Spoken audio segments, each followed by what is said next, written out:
Welcome po mga kakuya ko, lingkod Jonathan Telvis TV Mix Vlogs po mga kakuya, no? So, kumusta po kayo? So, ang topic natin po today po mga kakuya, no? Talagang napaka-inspiration topic natin ay ngayon po mga kakuya, about po ito sa batas ng ating bansa, no? Senado versus simbahan.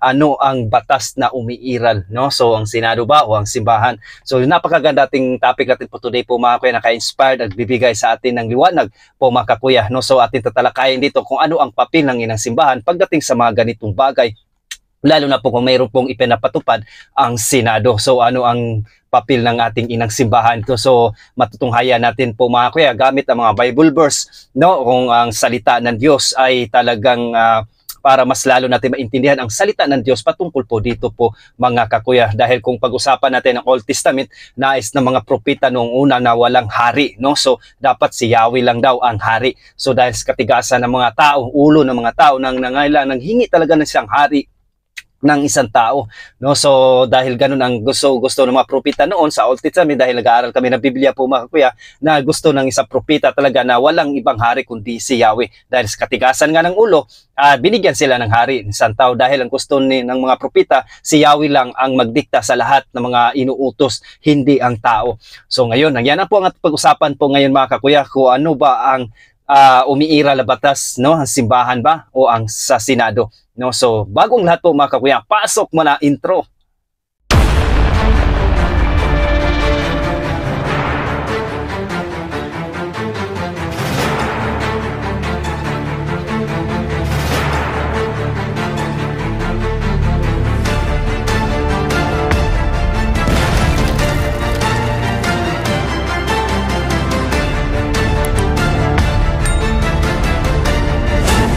Ako yung lingkod po mga kuya, nagbabalik, no? So ating pag-usapan, wag na natin patagalin po mga kakuya, dahil napakaganda ating topic natin for today po mga kakuya, na ito ay nagbibigay talaga sa atin ng kaliwanagan patungkol po sa ating pananampalatayang Kristiyano. So ang tanong na po niyan mga kakuya, napakagandang tanong po yan, no? So ayon po yan dito sa ating nagtanong po mga kakuya, na talagang nasa ating comment section, no? So ang Senado daw ay hindi daw simbahan, ang simbahan ay hindi Senado. So yan po ang ating pag-usapan ngayon. So una, no, ang batas ng estado na ito tinatawag po mga kuya na secular civil law, no? Civil law, ito pong tinatawag niyang batas ng estado, no? Ito ang mga batas na ginagawa ng Senado at Kongreso at ipinatupad ng pamahalaan. So ibig sabihin, nasa authority talaga ang pagdating sa mga civil law, no? Batas ng estado na dapat din talaga natin respetuhin at dapat nating tanggapin. Kalawa, napakaloob dito ang Constitution, Revised Penal Code, no? Family Code at iba pang batas, no? So ikatlo, sa mga usaping panlipunan, kriminal at pampubliko, civil law, no, ang umiiral, no? So halimbawa kung may kaso ng krimen, tanda na krimen, ang pamahalaan may jurisdiction dito, hindi ang simbahan. So ibig sabihin, pag may mga krimen, no, ang pag-aabuso, so dito kikilos ang ating pamahalaan, no? So ikalawa, batas ng simbahan, ito ay tinatawag naman po mga kakuya, ang simbahan ay may tinatawag din na canon law. Ito ay tinatawag na religious law, no? So anong nilalaman nito? Una, ito naman ay umiiral sa loob ng simbahan at sa mga kasapi nito, sa mga binyagang Kristiyano, no, mga kasapi nito. Ikalawa, halimbawa ang canon law ng simbahang Katoliko tungkol sa mga sakramento, no? Ito'y ikalawa, ito'y tinatawag na excommunication at disiplina ng pari, no?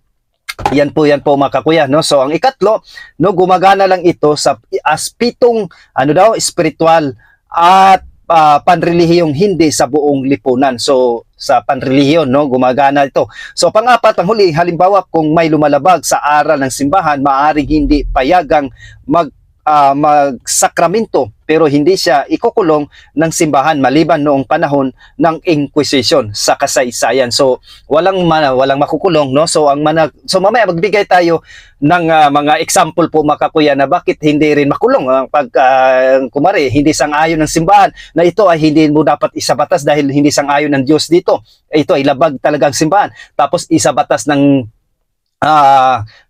batas ng lipunan natin. So hindi sila din mananagot, no? So pero tandaan natin, mananagot sila sa ating Diyos, no? So dahil ang ating simbahan, si Kristo ay nagtayo ng kaharian dito sa lupa hanggang langit po mga kakuya. So ibig sabihin ang authority nasa ating mga kaparian, sa ating obispo, sa ating mga santo papa, no? Sa ibig sabihin nasa ating reliyon ang authority o susi o Yahweh na binigyan ng authority na kung anong pinagbawal sa lupa, ganun din sa langit. Pero hindi sila makukulong, no?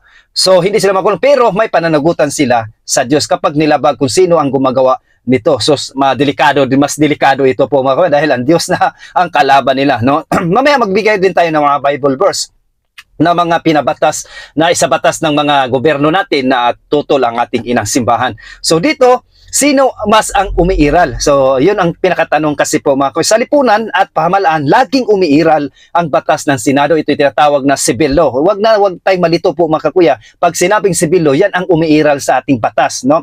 Kahit masama pa yan, kahit ano, kaya ang lahat ng tao ay susunod talaga dito, no? Kasi ito ang kinikilala ng konstitusyon, no? So pero sa pananampalatayang relihiyon, umiiral ang batas ng simbahan sa mga membro nito. So pagdating naman sa panrelihiyon, ang simbahang Katoliko naman ang siyang ding umiiral, no? Ibig sabihin, walang lamang at walang maiwan dito. Ibig sabihin, pareha sila umiiral. Magkaiba lamang ang kanilang tungkulin, no? So kung titingnan natin ng mas maunawaan natin analogy, ang Senado para lang sa physical, no, ang simbahan para spiritual. Ganun lang kasimple po mga kakuya, no? So kaya malinaw na ang magkaibang larangan ang pinagmumulan nito. So ang Senado batas ng panlipunan, ang ikalawa simbahan batas ng pang-spiritual. Ganun po kasimple po mga kakuya. So ibig sabihin pareha silang umiiral, walang lamang at walang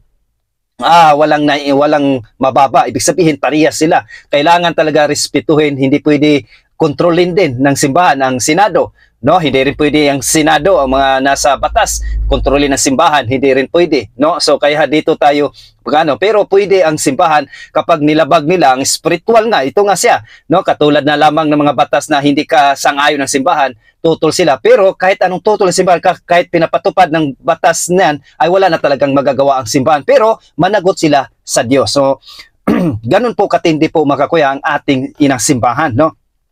Kung nagtutulungan sila, take note ha, kapag nagtutulungan sila, mas nagiging maayos ang lipunan. Pero kung makasalungat ang civil law, pa rin ang masusunod sa Estado dahil ang Pilipinas ay may prinsipyo ng separation of the church and state, no? Ayon po yan sa Article 2 sa Circular 6 and 1987 Constitution, no? Ayon po yan dyan. So ibig sabihin mayroon talagang batas, no? So ibig sabihin masusunod pa rin ang lipunan kahit tutol tayo. Tutol ang simbahan, kapag binatas din yan ng lipunan ay wala tayong magagawa. Pero kapag ito ay labag na sa ating Diyos at labag sa paningin ng ating nasimbahan, mananagot sila talaga sa ating Diyos po mga kakuya. Lalo na kapag buhay ang pinag-usapan dito po mga kakuya. Bakit minsan pumalag ang simbahan sa batas ng Senado o sa tao po mga kakuya?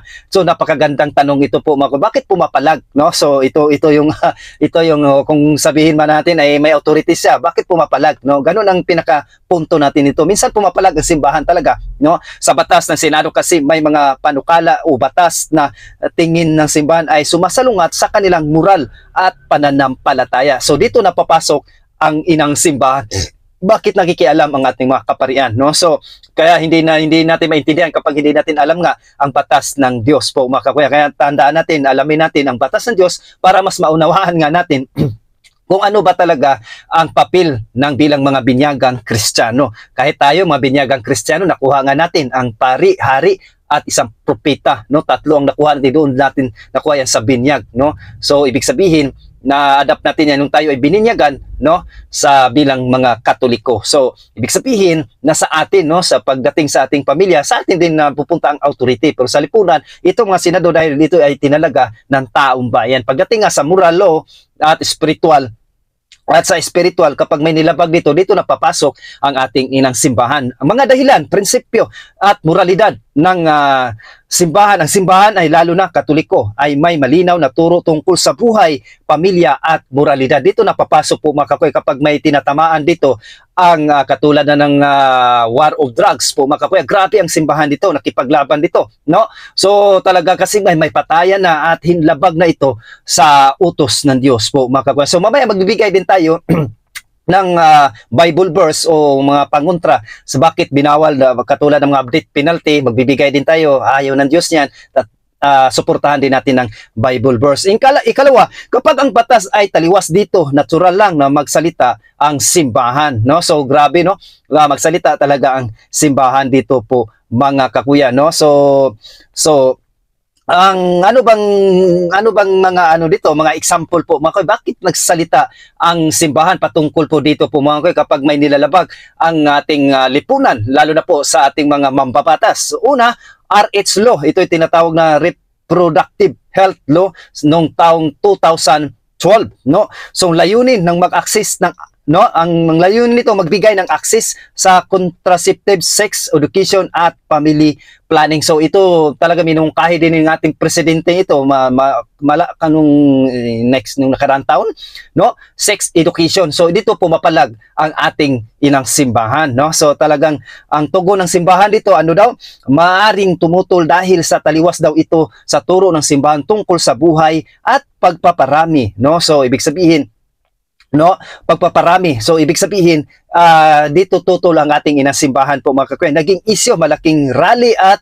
debate noon sa Kongreso at Senado. So nangyayari ito, grabing debate ito sa Kongreso at sa Senado po patungkol po dito sa batas na ito, no? So talagang tugon ng simbahan maaring tumututol dahil taliwas daw ito sa turo ng simbahan tungkol sa buhay at pagpaparami. So ibig sabihin pinapipigilan. So kaya nga tingin ko nga dito dati, no, bakit mahirap ang Pilipinas? Bakit? Dahil ang sinisisi ko dito noon dahil ang mga maraming anak daw sa pamilya, pero hindi pala, taliwas sa isip ko, napakamali pala. Bakit mahirap ang ating Pilipinas? Isa lang ang sagot po mga kuya, corruption sa ating Pilipinas, no? Sa ating mga tinalaga na mambabatas o mga mamumuno sana. So maraming korupsyon ang nangyayari, kaya maraming naghihirap ang ating mga kababayan, no? Hindi sa maraming anak, no? So wala po silang kinalaman dito, no? Dapat nga suportahan pa nga dito ng gobyerno. Alalayan dapat dito ng gobyerno. Ganun po, dahil nahirap ang ating bansa dahil sa korupsyon po, mga kababayan. Yan po ang napaka hindi maunawaan ng ating mga kababayan, no? Naging issue, malaking rally at debate noon sa Kongreso at Senado, kaya nga grabe ang debate nito sa nakaraang sesyon o sa nakaraang taon pa ito nangyayari at matagal na, no? So hanggang ngayon sana ipanalangin tuloy-tuloy natin na hindi ito maisabatas. Ikalawa, divorce bill. Talagang grabe, maraming nagsusulong itong divorce bill, no? Divorce bill po mga ito, patuloy na sinusulong sa Senado itong divorce bill po mga kakoy. So dito, number 1 talaga, tutol din ang ating inang simbahan dito po mga kakoy, dahil ito ay labag talaga po mga kakoy. Layunin, magbibigay ng legal na paraan para tuluyang mapawalang bisa ang kasal, no? Tugon ng simbahan, bakit tutol dito po mga kakuya? Dahil ang kasal daw ay sakramento na hindi pwedeng sirain ng tao. Ikalawa, kaya hanggang ngayon wala pa ring absolute divorce law sa Pilipinas, no? So yun po mga kakuya na talagang hanggang ngayon ay wala pa po yan sa ating Pilipinas, no? Dahil yan sa ating pakipaglaban po mga kakuya ang ating inang simbahan, no? So yan po, no, divorce bill po mga kakuya. So magbigay lang din tayo dito po sa Bible verse dito po sa Reproductive Health Law, RH Law 2012, no, contraceptives, abortion related issues, no? So magbigay po tayo dito, tutol ang simbahan kasi laban sa pro-life teaching. So anong mababasa natin dito sa ating Bible verse po mga kakuya? Ayon dito sa Psalms 127 verse 3, ang mga anak ay pamana ng Panginoon, ang bunga ng sinapupunan ang kanyang gantimpala, no? Grabe. So mayroon pala mga Bible verse, kaya tutol talaga lalo na po sa mga abortion, no, related issue. Talagang ayaw ng Diyos nito po mga kakuya. Kalawa, Jeremiah 1 verse 5, no, bago pa kita ilagay sa sinapupunan, kilala na kita. Ibig sabihin mga kakuya, ang bibis na sa ating sa mga nanay, no, at nagbubuntis, naglilihi, alam na ng Diyos yan na anong sabi dito sa Jeremiah 1 verse 5, no, bago pa kita inilagay sa sinapupunan, kilala na kita. Ibig sabihin, ang Diyos ang lahat, ang may likha, wala po tayong karapatan para pigilan dito. Abortion, lalo na po sa mga abortion, yan ay mortal sin po mga kakoy. Isa lang yan sa ating mga Bible verse na ibibigay natin sa Health Law, sa RH Law 2012. no, contraceptives, abortion related issues po mga kakuya. So dito naman sa divorce bills, bakit natutol ang ating inasimbahan? No, maulitin ko, kasi ang sakramento kasal hindi pwedeng sirain. Ayon po sa Matthew 19 verse 6, to mga kakuya, take note, kaya't hindi na sila dalawa kundi isang laman, no? Ang pinagsama ng Diyos ay huwag paghiwalayin ng tao. So grabe, biblical pala mga kakuya. Kaya nga hindi pwede may sacraments of matrimony tayo. Sakramento po yan po mga kakuya na bigay ng ating Diyos. So dagdagan pa natin dito sa Malakay 2 verse 16 po mga kakuya. Ito po ang ating mababasa. Sinasabi ng Panginoong, aking kinamuhian ang diborsyo. So biblical po mga kakuya, aking kinamumuhian ang diborsyo. So grabe po mga kakuya, oh. Aking kinamumuhian ang diborsyo. So biblical po mga kakuya na talagang litra por litra talaga ang ating nababasa. So dito naman sa ikatlo, bakit tutol ang ating inasimbahan? May pagkakataon na tutol talaga kapag ang Senado, kapag nagsesyon sila na may mga batas na pinapatupad, no, talagang ang simbahan talagang nagmamasid po yan mga kakuya, no? Kung hindi kung tutol talaga ang inasimbahan dito ay talagang labag sa Diyos, ito ay talagang tutol talaga, no? Katulad na lamang ikatlo sa death penalty, no? Matagal na itong pinamungkahi dito sa ating Pilipinas. Tutol ang simbahan kasi buhay ay sagrado. Tandaan po natin mga kakuya, no, ang buhay talaga ay sagrado sa mga hindi pa nakaalam, no? Kaya nga delikado nga dito kapag ayon po sa Hosea 4 verse 6, my people are destroyed for lack of knowledge, dahil ang buhay ay sagrado po mga kaya tutol ang simbahan dito, no? So sa Exodus 20 verse 13, huwag kang papatay. Sa Ezekiel 33 verse 11, ako'y nalulugod hindi sa kamatayan ng masama kundi sa kanyang pagtalikod sa kasamaan upang siya'y mabuhay, no? Grabe.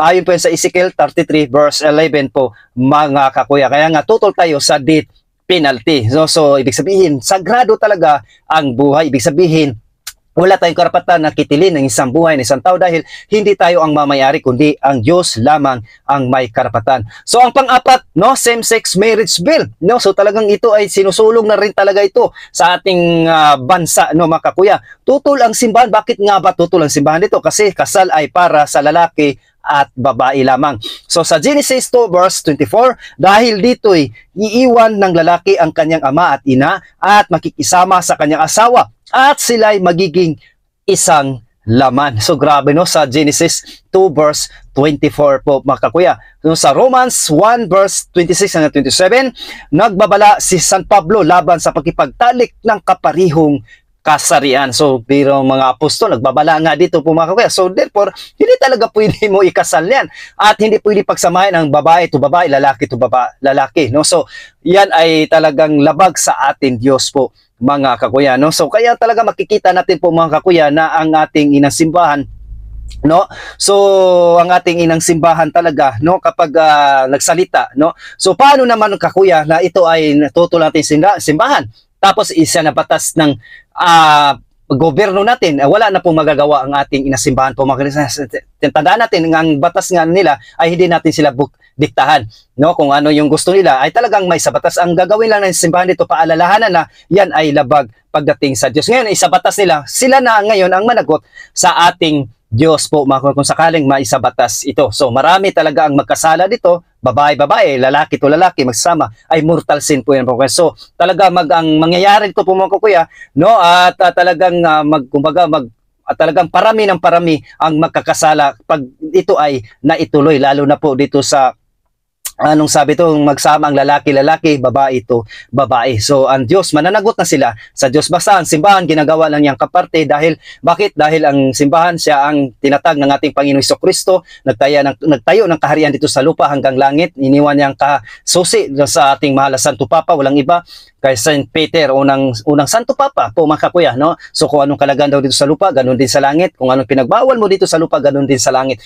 no? Ibig sabihin, kailangan magsalita talaga ang ating inasimbahan dahil nasa kanya ang authority po mga kakuya, no? So anong paghatol ng Diyos? Ito'y tinatawag na divine judgment po mga kakuya. Kapag sa mga taong talagang kahit nagsalita na ang simbahan, tapos tutol pa rin sila at ipinagpatuloy pa rin. Ayon dito sa Roma 6 verse 23, Sapagkat ang kabayaran ng kasalanan ay kamatayan, ngunit ang libreng kaloob ng Diyos ay buhay na walang hanggang kay Kristo. Grabe, no? Sa Isaiah 10 verse 12, no, sa aba ng mga gumagawa ng masamang batas upang agawan ng katarungan ang mga maghihirap. So grabe po mga kakuya, yan po isa yan sa mga paghatol ng Diyos. Ito'y tinatawag na divine justice po mga kakuya. So pagpapahintulot ng Diyos, ito'y tinatawag na permissive will, no po mga kakuya, no? Permissive will, ano daw, minsan hinayaan muna ng Diyos ang tao o lipunan na sundin ang sariling kagustuhan, no? So kagustuhan nila kahit mali para makita ang bunga at maging matuto. So grabe, binibigyan din pala ng authority din talaga. Kaya nga sabi ko dito, kapag ang simbang magsalita, hanggang salita lang yan, na ibig sabihin nagpaalaala lang talaga yan na yan ay bawal. Tapos pinatupad. So dito, mababasa ikalawa natin, pagpapahintulot ng Diyos, ito yung tinatawag na permissive will. No? So para makita do ang bunga, kahit supakero at matigas ating ulo, makikita talaga ang bunga. No? So dahil dito sa Roma 1 verse 28, dahil ayaw nilang kilalanin ang Diyos, hinahayaan na sila ng Diyos sa masamang pag-iisip upang gawin ang mga bagay na hindi nararapat. So grabe po mga kakuya. Ang ikatlo, paghuhusga sa huling araw. Dito na, talagang mas matindi ito. Kung hindi man ngayon makikita ang parusa, sa huling araw hahatol ang Diyos ayon sa kanilang mga gawa. Kaya nga dito po natin makikita mga kakuya, kahit labag na sa sinabihan na sila ng simbahan, huwag natin isabatas yan dahil labag sa Diyos. Tapos isabatas pa rin, doon sa mga huling araw talaga, doon tayo husgahan po mga kakuya. Sa Diyos na tayo mismo managot dahil ang simbahan nagsalita na, dahil ang simbahan yan ang body of Christ, ulo si Kristo. Ngayon kung tutulan mo yung simbahan ay para mo nang tinutulan si Kristo po mga kakuya. No, sa 2 Corinto 5 verse 10, sapagkat tayong lahat ay haharap sa hukuman ni Kristo, no, upang tumanggap ng kabayaran ayon sa ating mga ginawa, mabuti man o masama. So ibig sabihin may paghahatol talaga, meron tayong tinatawag ng paghusga sa huling mga araw. No, so grabe.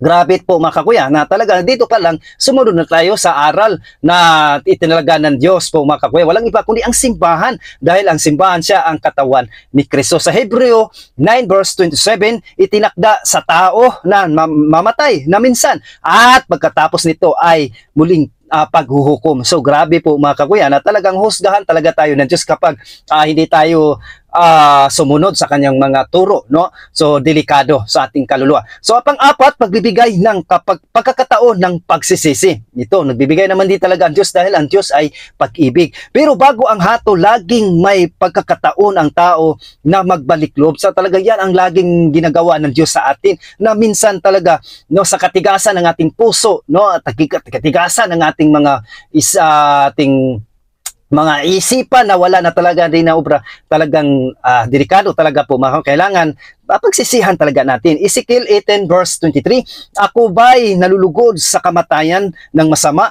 Hindi. Nalulugod ako na siya ay tumalikod sa kanyang masamang daan at mabuhay. So ibig sabihin, mas gusto talaga ng Diyos na tumalikod to sa masamang gawa at sumunod sa kanya. So pagpatupad ng mga hindi niya gusto, no, mga death penalty, ayaw kasi ng Diyos, dapat na magbigay daw tayo ng batas ayon may halong pagmamahal. Kaya kung nakilala natin si Kristo, dapat nakilala din natin kung ano yung batas na ipatupad para kay Kristo na magustuhan ng Diyos po mga kakuya. Dapat may pag-ibig talaga. Tandaan natin yan, basta gumawa tayo ng pagbatas, dapat may pag-ibig. Sa 2 Pedro 3 verse 9, hindi pinagpapaliban ng Panginoon ang kanyang pangako, kundi matiisin siya sa inyo, sapagkat ayaw niyang may mapahamak, kundi ang lahat ay magsipagsisi, no? Magsipagsisi daw. Ayun po yun sa 2 Pedro 3 verse 9 po mga kakuya. Kaya nga, bahala ng Diyos kapag hindi sumunod ang kanyang kalooban, ay maaring agad na parusa. Ikalawa, maaring pahintulot muna para matuto. Ay katlo, pero tiyak ng huling paghusga, ngunit laging bukas ang pinto ng pagsisisi dapat, no? So, anong sabi ng ating katekism? Nagsalita din ng ating inisimbahan po mga kakuya about dito tungkol sa utos ng Diyos at moral ng batas ng tao. Ayon sa katekism ng Catholic Church, paragraph 1950, ang moral na batas ay galing sa katarungan at kabutihan ng Diyos. Itinuturo nito kung paano dapat kumilos ang tao upang marating ang layunin ng kanyang buhay. Ayon po sa ating katekism. Dagdagan pa natin sa Catechism paragraph 1955, may tinatawag na natural law na nakasulat sa puso ng tao. O grabe no? At ito ang batayan ng tama at mali. No? Natural law daw, nakasulat daw sa ating puso. Ano yon? Pag-ibig po yun po mga kakuya. So tungkol sa pamahalaan at batas ng tao, ayon sa ating Catechism sa 1901, ang autoridad ng pamahalaan ay dapat laging gamitin para sa kabutihan, hindi laban dito. Ang ikalawa sa 1903 sa ating Catechism, kung ang mga pinuno ay mag-utos ng bagay na laban sa moral na batas o sa kalooban ng Diyos, hindi dapat ito sundin. Hindi dapat talaga sundin. No, ibig sabihin ang batas ng Senado, gobyerno ay dapat igalang, pero kung ito ay labag sa utos ng Diyos, mas mataas ang batas ng Diyos. So grabe po mga kakuya. No, kung ikaw ay senador, pag sinabi mong death penalty, ay matakot ka na. Ay, isa ka pa doon nagtutulak. Ipatupad natin yan. Ayaw nga ng Diyos eh. Ngayon, kanya-kanya tayo mananagot ngayon. Ay sinabi ng simbahan ay bawal nga yan kasi labag yan sa Diyos. So, sino ang sundin natin? Ang Diyos o yung tao. Kaya nga, dito talaga kapag batas, kaya nga ang mga senador, walang Kristo sa kanilang buhay, talagang talamak, no? Talagang walang walang Christian life, walang di religious, hindi nila maintindihan talaga po mga kahit anong batas, kay 1,000,000 batas pa yan, kapag walang Kristo, hindi yan nagdudulot talaga ng ikakabuti, no? Kapag walang Kristo talaga ang ating pamumuno, no? So tungkol sa buhay ng tao, halimbawa death penalty, abortion, ayon sa Catechism 2258, ang buhay ng tao ay sagrado dahil ito ay galing sa Diyos. Siya lamang ang may-ari nito mula sa simula hanggang wakas. Ayon naman sa Catechism, the Catholic Church 2267, bagong pagbabago ni Pope Francis, ang death penalty ay inadmissible sapagkat ito'y pag-atake sa dignidad at kabanalan ng tao. Grabe. Ayon naman dito sa Catechism of the Catholic Church 2270, ang buhay ng tao ay dapat igalang at ingatan mula pa lamang sa paglilihi. Grabe, no? Tungkol sa huling paghuhukom naman, ayon sa Catechism of the Catholic Church 1038 hanggang sa 1039, darating ang araw ng huling paghuhukom kung saan lahat ng tao ay harap sa Diyos at pananagutan ang kanilang gawa, mabuti man o masama. Ayon po sa ating Catechism, no? So kaya sa pananaw ng ating Catechism, hindi lang sumusunod sa batas ng Diyos, kundi dalawang bagay ang malinaw. Una, mas mataas ang batas ng Diyos kaysa batas ng tao. Ayon po yan sa 1903 ng ating Catechism. May pananagutan ang tao sa Diyos sa huling paghuhukom. Ayon po sa Catechism natin 1038 hanggang sa 1039 po mga kakuya. So yan po, napakaganda ang ating talakayan po mga kakuya. So ngayon, ano bang decision natin dito? So sundin natin ang batas ng Diyos po mga kakuya. So ano yung batas ng Diyos, dapat ganun din sa batas natin sa ating lipunan. Dahil ito ay nagdadala ng kapayapaan, tunay na pagmamahal at tunay na ibig sabihin ay nag-aalagad ka sa Diyos, no? So kung ikaw ay senador, magagawa ka ng batas, tanungin muna natin ang Diyos, ang simbahan, no? Na ito ay tama ba o ito ay nakikabuti at ito ba ay kalugod-lugod sa Diyos. So hindi lang tayo basta-basta na tayo ay senador ay mababatas, ay basta-basta na lang tayo maggumawa ng batas, pero hindi. Tanungin muna natin ang Diyos kung ito ba ay kinalulugdan niya para hahakot tayo ng kabanalan. Ito ay may kabanalan nga dito kapag sumusunod tayo ay sumusunod din talaga sa Diyos to po mga kakuya, no? So tandaan natin, curse, confession, adoration, rosary, Eucharist, and sacramentals po mga kakuya, no? So ayon sa Oseas 4:6, my people are destroyed for lack of knowledge po mga kakuya. So muli, maraming salamat at God bless po sa ating mga kakuya Pro Dio Iglesia. Good morning at maraming salamat. Ingat po tayo palagi.